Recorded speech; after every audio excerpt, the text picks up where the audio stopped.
Hello everybody, welcome back to the channel. Sorry for my little hiatus, but I thought I'd give some of my thoughts of the overall Edge of Fate reveal for this week. So let's get right into it. And I won't be showing too much footage in this video just because I want to keep that for the actual content creators that took the time and did the work for that. That's why I only took some snippets of what they were able to show, just to spice up the video a little bit more and show you some of the new stuff. And I will say, before we get into anything, a lot of the pictures I had to crop from certain gameplay of people. I just wanted to showcase some of it, and if there's any problems with that, I will remove them or remove the video. Some from As Across, Fallout, and Mactix. They got some wonderful stuff over there. Go check them out. Obviously, I'm a small creator, so I hope I don't get any backlash, but we'll see. Please don't kill me. Anyway, we're going over the good and bad in this video. This is Armor 3.0, and as you can tell, this is a tier 5. A tier 5 piece of armor. And yeah, so at tier 1 you'll have a stat distribution of 48 to 53, tier 2 53 to 58, tier 3 59 64, tier 4 65 72, tier 5 73 75 plus stat tuning. So yeah, so the way this works, and I'll go through how you get it later on, but the way this works is you'll do the highest difficulty content. You'll get tier 4 or 5. I'm pretty sure tier 5 and stuff is guaranteed, which is nice. And the new armor works. Normal armor is going to have 0 to 10, but a tier 5 will have 11. And you basically have an artifice armor slot and the rest of your other slots here, which are basically the same as before. But you'll now, as you can see, have armor bonuses, or perks as you can call them. Besides this one here, there's ones that like heal when you reload, almost like heal clip, which is pretty nuts. There's one that gives you more reload speed and extra ammo bricks from special bricks. More ammo, or no, it's when you pick up an orb power, you get more special ammo progress on your meter, which is nice, and more. But this one here, when you have 2 pieces of armor equipped, you can read it for yourself. You get speed booster. 4 pieces of armor equipped.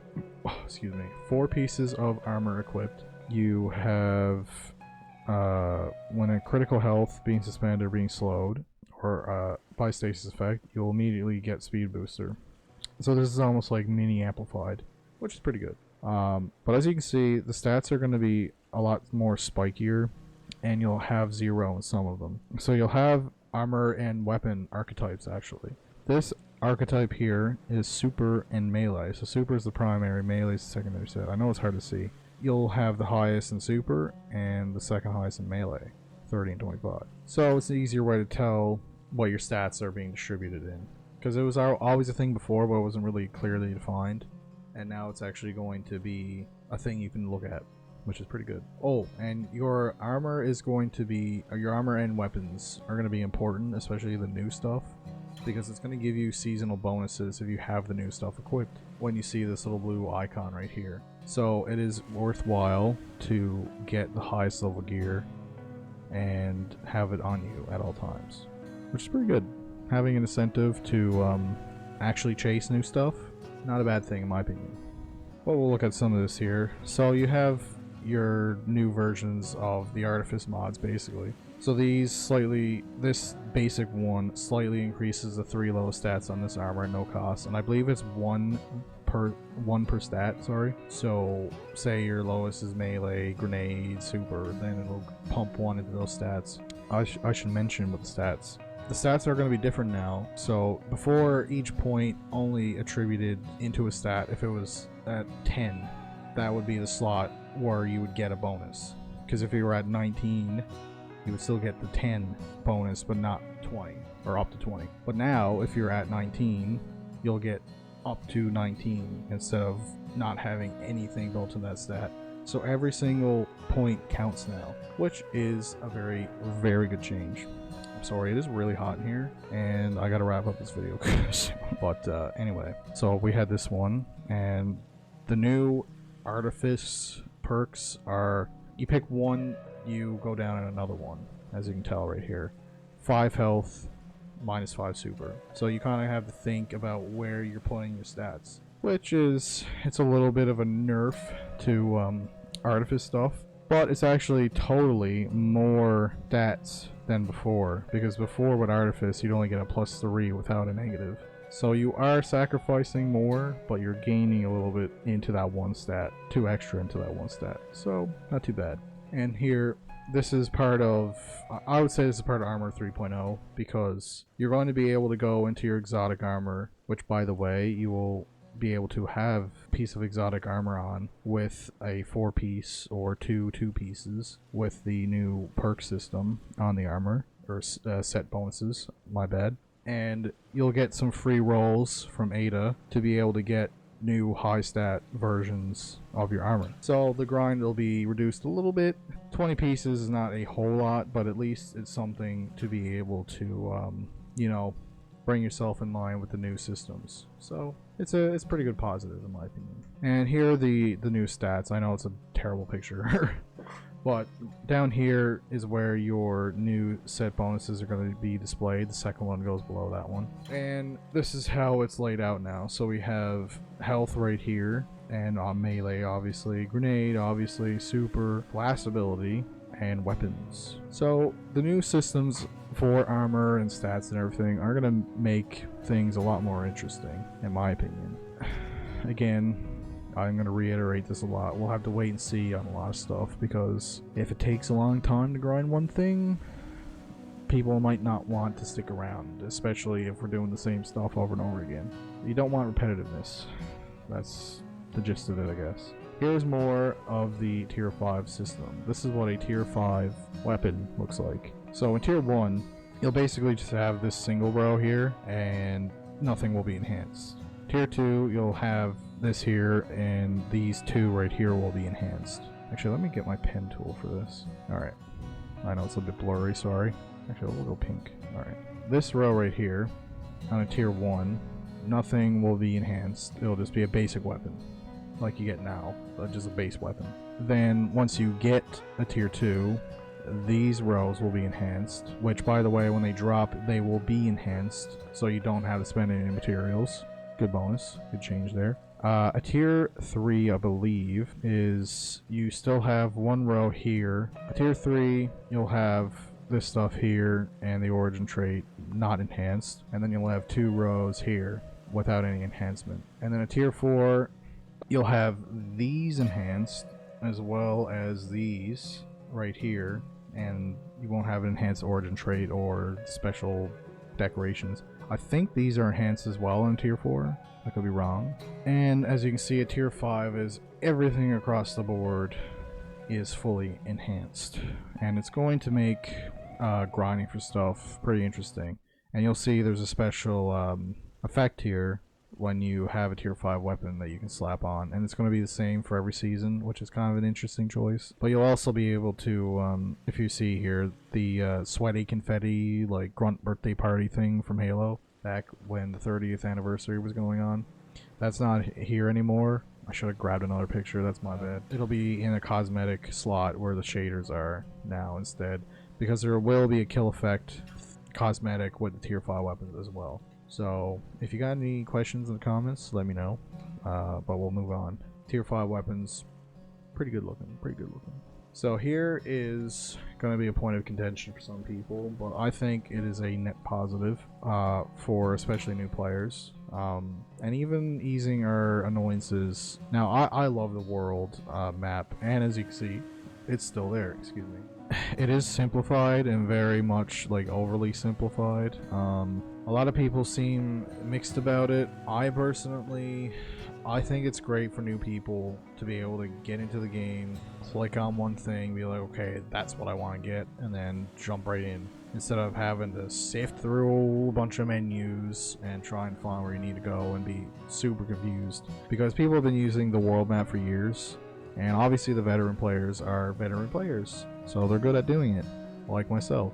But for new people, it is like looking at a wall full of random pictures and trying to pick out, or like trying to find Waldo, basically. I think it's going to be a good thing. Here, I got some more pictures here. Oh, here's the new modifier system. You'll be able to customize all the difficulty that you want in the Edge of Fate for when you're chasing gear. And as you can see, there's normal, advanced, expert, master, grandmaster, and ultimate difficulty. Here, let me get my pen out again. So we have the difficulties here. Normal, advanced, expert, master, grandmaster, and ultimate.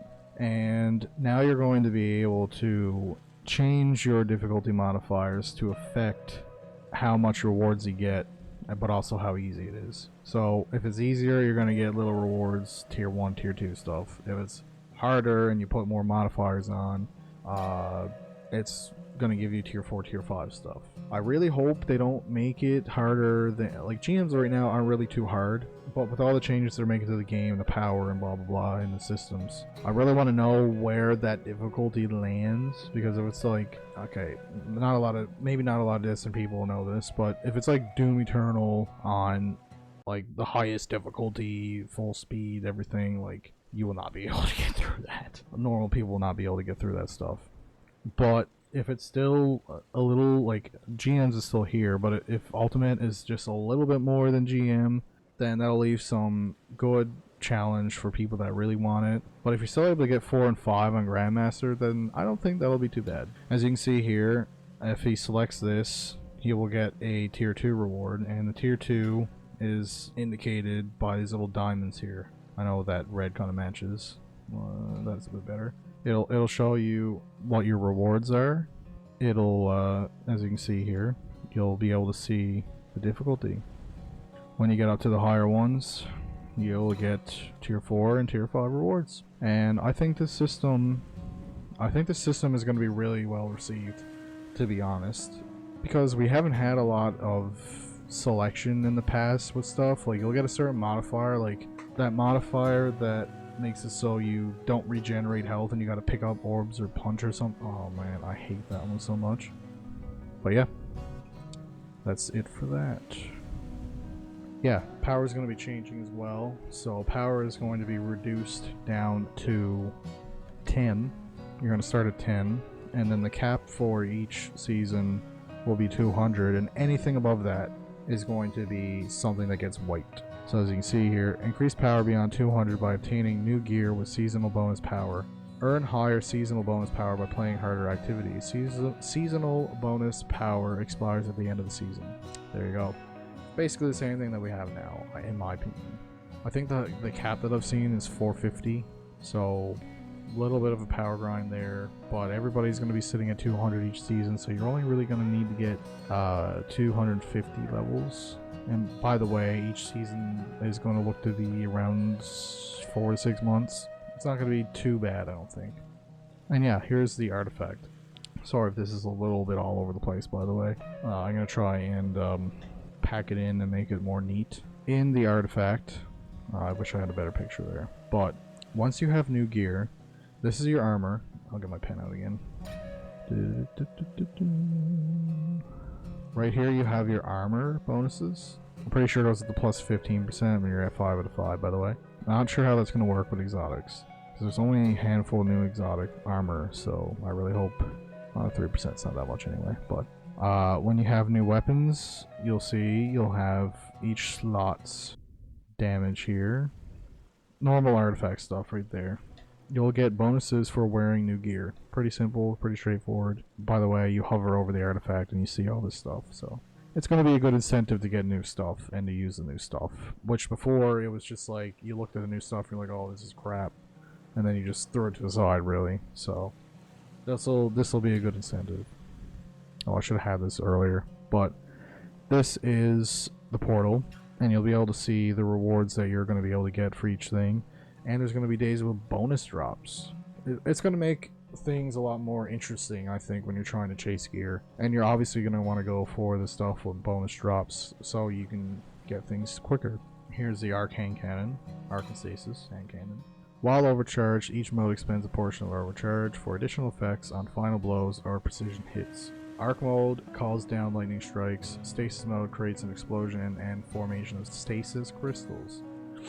And its main perk Hold reload to swap between fast firing arc mode or slow firing stasis mode. Final blows and precision hits overcharge the opposing mode to enable additional effects, which is temporal anomaly here. It's going to be a really good little hand cannon. And almost like the look of it too reminds me of Graviton Lance with this barrel. It's pretty neat. And I have some just general pictures of the new exotics and stuff. I'm going to put this in the meh section. I like the new exotics, don't get me wrong, but these are just my honest thoughts. Like, just gonna cycle through these as we go. I have 2 pictures of it. The way it works is you're on the arc mode for it. You get a bunch of precision hits and it puts stasis overcharge on there. And when you switch to the stasis mode, it'll freeze and shatter things and put crystals down, which is pretty cool. And then once you get a bunch of headshots with that, switch back to arc, you'll get arc overcharge. And then it'll call down bolt charge. And I'm not sure if it does more than the lightning or jolting. I think it actually jolts to nearby targets too. So I think it jolts and does bolt charge. It's going to be a pretty strong little hand cannon. And it's also a 150 in arc mode and a 120, I believe, in stasis mode. And yeah, so this is the 3rd iteration. I'm gonna go back. Aiming down sights for a short period without firing compresses the spread into a single high density projectile. Damaging a target with this shot marks them. This weapon deals additional damage to marked targets. Defeating a marked target or landing precision final blow with an amalgamation round grants invisibility and true sight. Another annoying hunter thing. But you're going to be able to use it on every class. So every class is going to have easy invisibility and true sight. Going to be interesting. I feel for the PvP people. As you can see here, it's a very interesting weapon. It shoots 3 at a time, as you can see with the reticle here. It shoots like 3 shots. It really reminds me of like the Predator. It almost gives me like Predator gameplay vibes, because you have the 3-shot thing, but then you have the charge shot. And it marks targets, and when you kill a marked target, it makes you invisible, right? Yes. It makes you invisible, and it has a cool like venting reload mechanic. It almost reminds me of like the plasma repeater from Halo Reach, which is pretty neat. And the gun itself looks pretty cool. Sorry for this weird picture, but yeah, you can see where I think about the Predator thing, because there's like 3 red lasers on it. It's pretty cool. It's a pretty cool weapon. Its main perk is the firing of the 3-spread shot, and narrows the spread when you hold down the trigger. So it's going to be a pretty cool weapon. And here we have the new exotic armor. I am very excited as a Titan main to be able to call back my hammer like Thor. It's been a long time coming for that feature, and I really wish it was more of aspect. It's fine.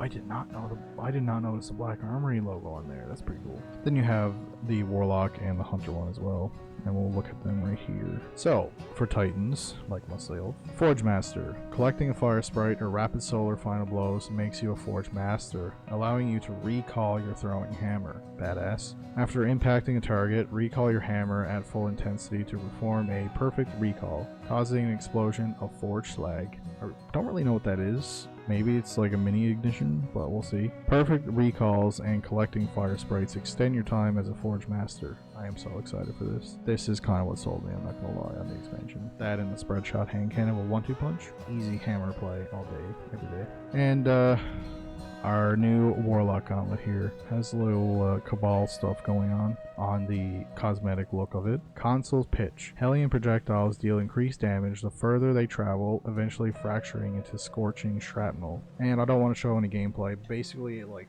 fans out and goes back in on a target. Maybe it spreads to different targets too. I don't really know. I don't want to show footage again because that's their footage. I just want to take snippets for pictures. It seems like it's going to be a pretty good option for Hellion enjoyers, which I think there's a lot of people out there that like Hellion. So yeah, some people I think from what I've seen are a little disappointed by it, but Warlocks are pretty strong generally anyway, and having an option to upgrade your Hellion, not a bad thing in my book. So the Hunter one, basically add clear the exotic. Web catcher. Threaded spike can bounce to tangles, detonating them and returning immediately, so it returns your tangle to you. It still stays though, like the original one. Tangles detonated by threaded spike are rewoven and retrieved by it. Catches without a tangle refund extra melee energy. I would show the gameplay, but like I've been saying, it's theirs. I don't want to steal it.